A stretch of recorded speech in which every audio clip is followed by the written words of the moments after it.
I read that you were also a camp summer counselor here in the States as one of your jobs before you... I don't know if any of the kids who I counseled are left living, and I'm sorry, I only heard it doesn't.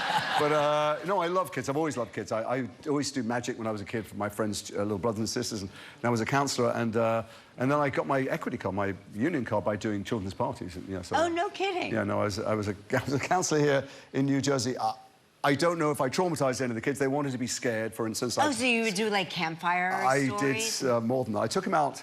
It's a camp. It's like, you know, like Friday the 13th, but without the murders. But, you know, in those bunks. But you also take them away from the cabins to go camping in the woods. Sure. So I took a bunch of kids once a week to take them out camping somewhere, and I showed them, because they like to have ghost stories, the kids. They were 11, my kids. Yeah.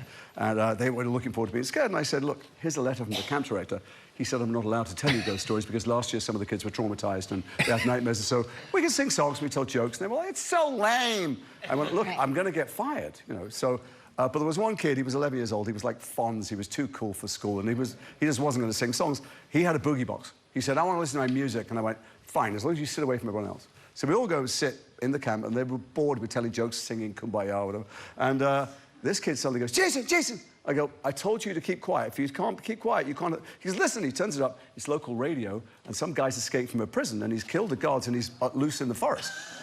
Yeah, so the kids were terrified, and I went, don't, it's a giant forest. Nobody's going to come for us. Of course. And my co-counselor said, let me have a word with you. He got inside the tent. He went, we're not paid enough to look after these kids. I'm going back. And I said, they are...